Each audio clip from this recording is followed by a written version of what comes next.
Bueno, que los patitos, ¿no? Vamos a tratar el tema del señor Ochandiano y sus contradicciones, porque recientemente ha tenido una serie de declaraciones. Este candidato, que resulta curioso y debemos de recordarlo, evidentemente la gente pensaba que el señor Urkullu era la única posibilidad del Partido Nacionalista Vasco de lograr la candidatura para mantener la primacía electoral. Y esto no es así porque hay más candidatos posibles, a mí se me ocurría una docena, con una perspectiva de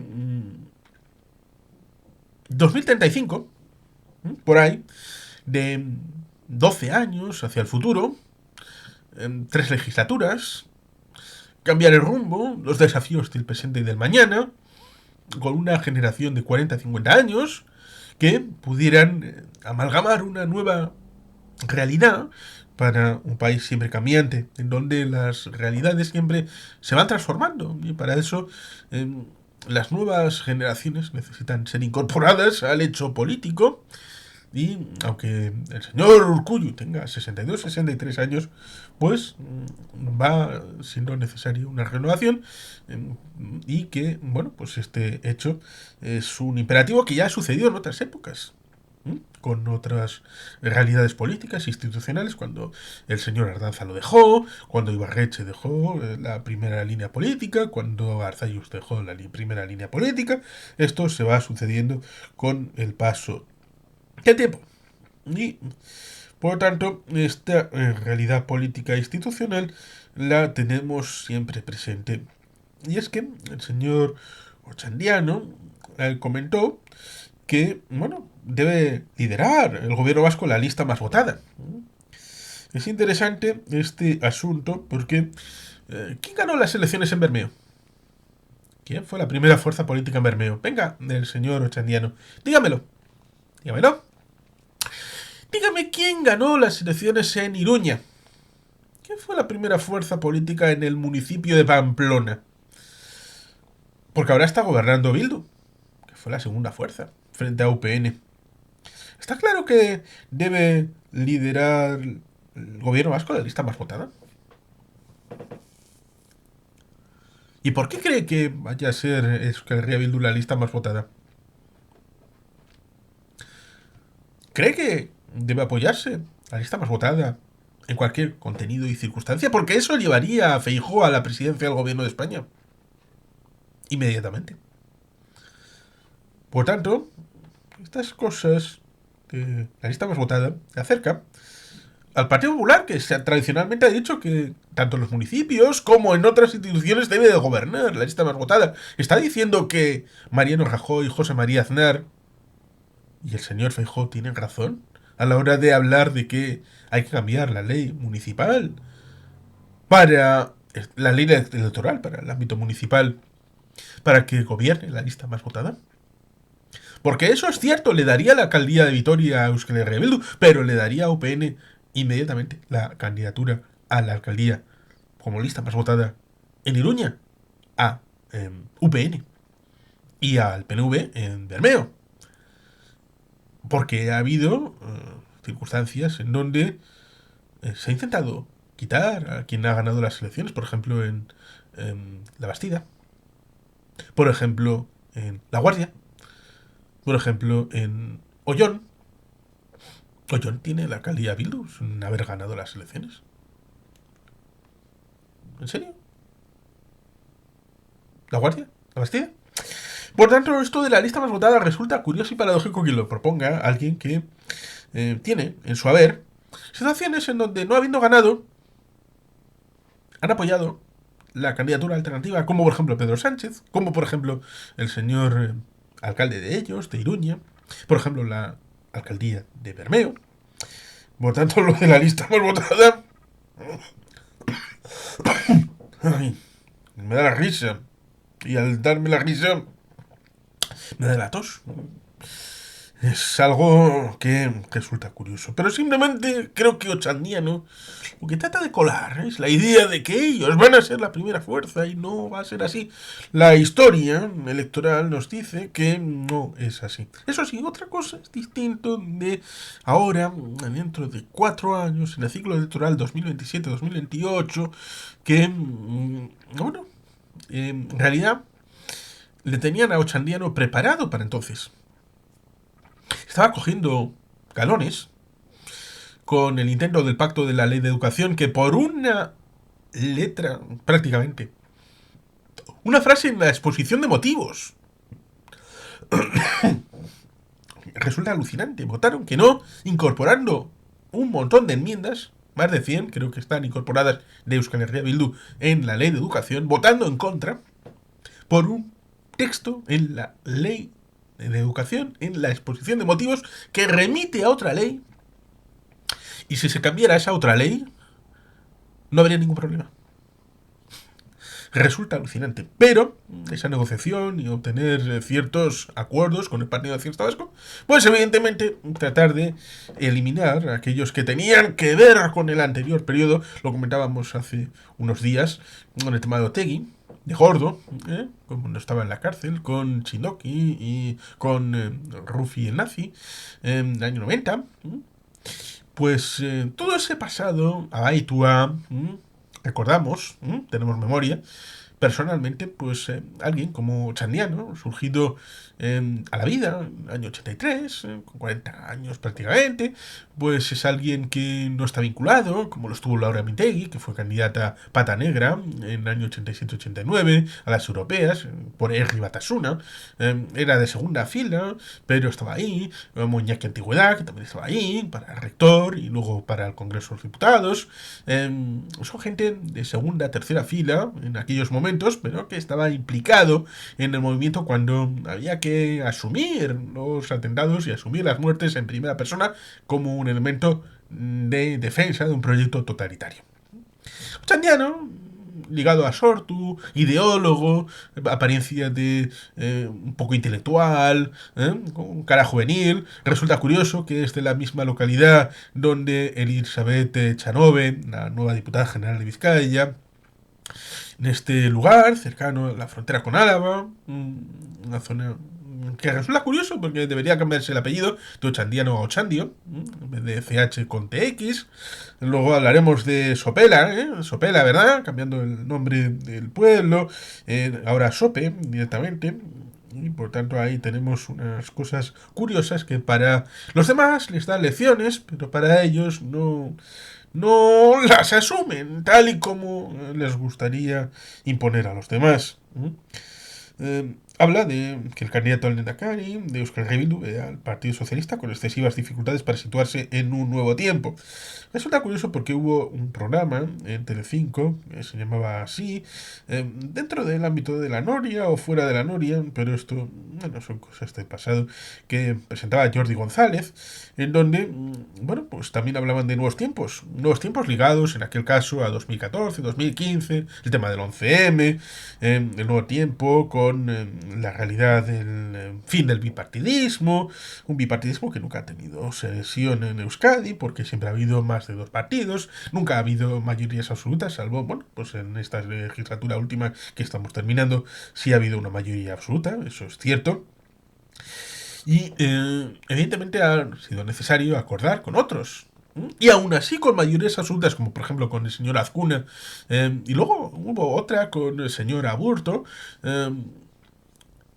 Siempre el PNV ha tenido la idea de negociar y pactar con otros para tratar de amalgamar mayorías suficientes, cosa que, por ejemplo, en el Estado español siempre había la idea de confrontar y de uno sobre otro. Y la idea foral es la idea de ni yo sobre ti ni tú sobre mí, no impedir, pero tampoco imponer. Una idea que resulta interesante, pero que algunos no la quieren comprender tal y como está establecida en esa idea de lo político, tratando de incorporar visiones de fuera de lo que es el propio gobierno de la mayoría que lo sustenta. Por tanto, Ochandiano como candidato, no puede sustraerse de todo ese bagaje que viene teniendo Euskal Herria Bildu con su dogmatismo, con esa situación que vivimos en las Diputación y Ayuntamiento de San Sebastián y Guipúzcoa del año 2011-2015, con el tema de la realidad del, de lo que es el puerta a puerta. El puerta a puerta fue una realidad y evidentemente fue doloroso para los guipuzcoanos. Y comentábamos que Otegi dijo aquello de que el Estado ha fracasado en su intento de impedir que la violencia de ETA desapareciera, que junto a otros fue condenado por el caso Bateragune, que aseguró que forma parte del lawfare para neutralizar la izquierda abertzale. Arnaldo Otegi ha denunciado que el caso Bateragune forma parte de la OFER, persecución judicial con fines políticos contra la izquierda abertzale, y que el Estado quería impedir que la audiencia armada de ETA desapareciera. Hace unos días comentábamos un poco esto en un vídeo un poco explicativo, pero desde el punto de vista de interés es que si hubiera querido, el señor Otegi hubiera podido ser candidato en 2020. Hubiera podido serlo. Pero no quiso serlo. No quiso serlo por la coartada de que quedaba un poquito del asunto de la inhabilitación, pero sabía perfectamente que él no iba a ser visto de la misma manera que otras candidaturas, a pesar de que se pirraba por ser el candidato, y ahora también se pirraba por ser el candidato, pero no le han dejado los comandantes, los que mandan de verdad. Él podrá ser la cara visible del proyecto, podrá seguir siendo el secretario general de Bildu autoproclamado, es decir, él, sin necesidad de que le vote nadie, ya dice que él se abroga para sí mismo el liderazgo de Euskal Herria Bildu, lo mismo que antes lo tenía de Sortu. Y de pacto también lo tenía respecto de Euskal Herria Bildu. Pero es que, evidentemente, no podemos sino entender que estas realidades, pues evidentemente, deben de sentirse en la democracia de los partidos. Deben sentirse en la democracia de los partidos a la hora de elegir a los candidatos. Y tenían esa idea de que el señor Urkullu era el candidato. Y, por supuesto, para confrontar a Urkullu, pues podía valer Otegi. Cosa que resultaba curioso, porque Otegi ya fue candidato al Lehendakari en 1998. 1998. La primera vez. Ha pasado muchísimo y se recordaba que entonces fue candidato al Lehendakari el señor Iturgaiz, que lo fue en el 2020. Y no lo va a ser en 2024 el señor Javier de Andrés, que viene de ser derrotado en 2015 para la Diputación Foral de Araba. Y por tanto en su haber tampoco tiene una brillante carrera. Y también derrotado luego para el tema de las elecciones a Congreso de los Diputados. Y es que el juego, evidentemente, estaba previsto para una serie de circunstancias. Otegi quiso ser el candidato. Antes, previamente, pusieron de candidata a la señorita Laura Mintegi, que la quitaron del medio porque quiso ser más en el grupo parlamentario. Lo mismo que le pasó en el Grupo Parlamentario Popular después de 2008 al señor Pizarro, que estuvo luego enamorado con después del tema de Endesa, el aragonés estuvo liado con la señora Barcina. No sé si seguirán juntos porque yo estas cosas de los amores no tengo ni idea, más allá del libro de Amores Pendejos disponible en Amazon. El título lo puso Ander Aldecoa y él sabrá cuál es la razón de ello. Yo escribo libros, pero los títulos es algo que me es mucho más dificultoso que escribir el texto. Y por tanto, pues Ochandiano estaba previsto que fuera candidato en principio para dentro de 4 años.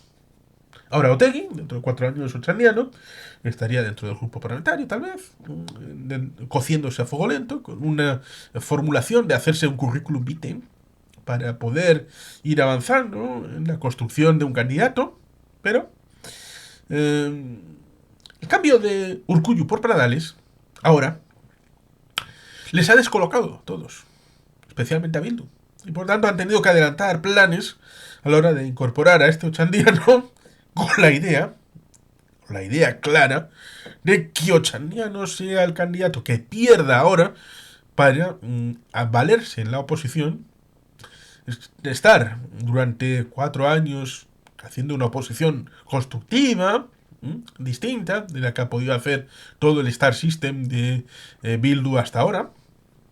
Por eso se le dio la oportunidad de incorporarse al pacto de la ley de educación, y ahora hay otra serie de pactos que se van forjando con la idea de que ellos pueden tener capacidades de gobierno en el ámbito vasco, y que evidentemente tiene toda la razón en tanto en cuanto el señor Andueza sigue diciendo tonterías, como decíamos ayer, de que solo hay dos opciones: un gobierno PS-PNV liderado por socialistas o Euskal Herria Bildu PNV encabezado por Bildu.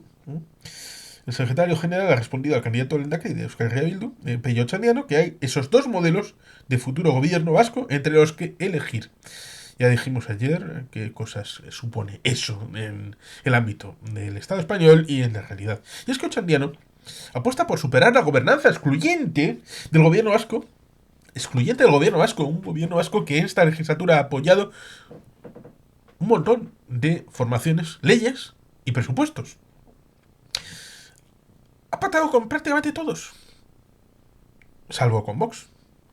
Presupuestos, leyes, han salido un montón de leyes y acordadas, recordando, un gobierno vasco con mayoría absoluta. Podría haber hecho lo que hubiera querido sin contar con la oposición, sin contar con nadie. Pero se ha preferido ser más que la mayoría de apoyo formal al gobierno. Con Pamplona como referente resulta hiriente para la verdad este asunto, porque hemos de recordar, la posibilidad de cambio fue posible en 2019 y no fue posible porque el Partido Socialista dijo que no. Hemos de recordar que en el año 2015 Geroa Bai tuvo tantos votos como Euskal Herria Bildu, y por tanto era posible, lo mismo que fue posible en el Parlamento foral, porque la alternativa a una presidencia de UPN que ganó las elecciones en 2015, en 2019, en 2023, le ofrecieron la presidencia del Parlamento a Unai Walde, que fue vicepresidente primero del Parlamento, dándole finalmente la presidencia del Parlamento foral a Ainhoa Ainárez, entonces en Podemos. Es decir, que podría haberse dado la carambola que el PNV tuviera la presidencia del Parlamento foral en la figura del señor Unai Walde, a través de Geroa Bai, y que la gente del cambio hubiera dicho: Euskal Herria Bildu, con 5 concejales y con prácticamente el mismo número de votos, debe de permitir que la alcaldía la tenga una formación distinta de Euskal Herria Bildu en Pamplona, y la alcaldía hubiera podido ser para Geroa Bai. Hubiera tenido el mismo desarrollo la posterior evolución si Geroa Bai hubiera tenido la alcaldía, debido a lo que, por ejemplo, le pudo pasar en 2019 al Partido Regionalista de Cantabria, en donde Ciudadanos estaba dispuesto a darle los votos a José María Fuentes Mila para que fuera el alcalde, y entonces el Partido Socialista, que tenía más votos que el Partido Regionalista de Cantabria, hubiera aceptado esa formulación, y entonces la alcaldía, por esa suma de los otros posibles, le hubiera hecho alcalde no al segundo partido, sino al tercero. ¿Cómo habría evolucionado el asunto respecto a Iruña? Pero bueno, las cosas son como son, y después llegamos a 2019 con una alcaldía en minoría por un concejal y una situación de 2023 más desahogada para una mayoría alternativa, y con el asunto de Pedro Sánchez, que había evolucionado de manera distinta.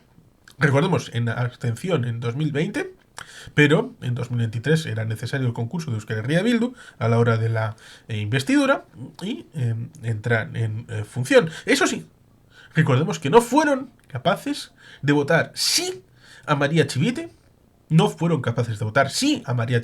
sino abstención en 2019 y en 2023.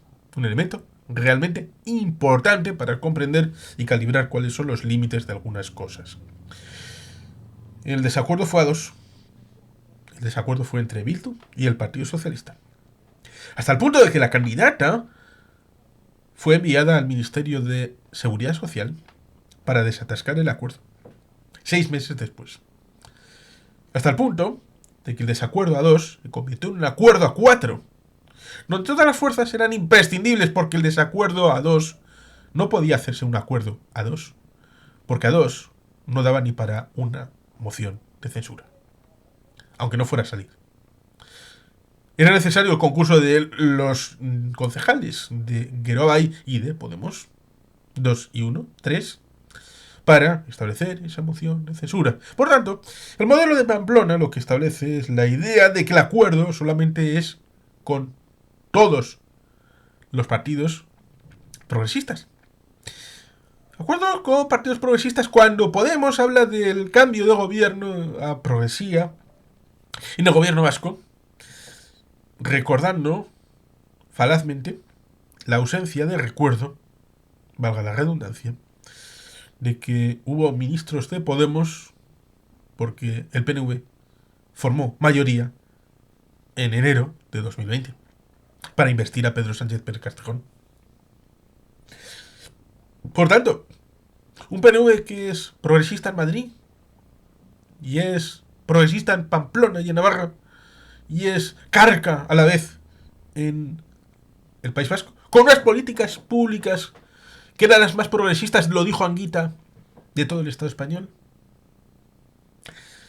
resulta risible el hecho de poner Pamplona como referente cuando es el de la incapacidad frente a otra incapacidad, dos incapacidades, una incapacidad de gobierno y una capacidad de oposición de dos, incapacidad de gobierno de dos porque era UPN con el PP, y con los tránsfugas, negociando con los tránsfugas, con Carlos García Danero, concejal del PP en el Ayuntamiento de Pamplona, y la incapacidad de UPN frente al gobierno de el parking de la Cruz, tala de árboles, y luego ya veremos si hacemos el parking, y el asunto de Euskal Herria Bildu y el Partido Socialista de no ser capaces de llegar a un acuerdo. Por lo tanto, Pamplona no es ejemplo de nada para el ámbito vasco. No puede serlo, porque en el ámbito vasco la primera fuerza progresista es el PNV, a quien se quiere desalojar. Con lo cual resultaría risible. El candidato al lehendakari ha asegurado que las elecciones vascas serán en primavera, incluso avanzó una fecha, el 21 de abril. Resulta curioso que el 21 de abril es el día de las anualidades. Es decir, el aniversario de vida, el cumpleaños del señor Pradales. Quiere darle el 21 de abril para celebrar el cumpleaños con una victoria electoral al señor Pradales, el señor Ochandiano. Sobre posibles pactos ha citado la igualdad y el soberanismo. Igualdad como la de Irene Montero en el Congreso de los Diputados y en el Gobierno de España y en el Ministerio, con la ley del solo sí es sí. Con la ley trans, por ejemplo. Igualdad como la primera ley de igualdad de 2005 del Parlamento Vasco, impulsada por el PNV. ¿En serio? ¿Va a dar lecciones de igualdad al PNV? Soberanismo. Cuando recientemente, y lo hemos comentado, se estableció la idea de cambiar el artículo 49 de la Constitución española, el PNV, una vez más, cada vez que se intenta cambiar la Constitución española, introduce aquellos cambios que cree necesario, y Euskal Herria Bildu diciendo: ¿cómo puedes hablar de la independencia en el ámbito? ¿En serio? Como comentábamos varias veces en el canal, la contradicción primaria y secundaria establece que ellos son los más españoles en cuanto un gobierno que pudiera estar informado o formado o incorporado el ámbito comunista, marxista, leninista o cualquiera de sus derivados en ámbito español, ellos serían los más españoles del mundo.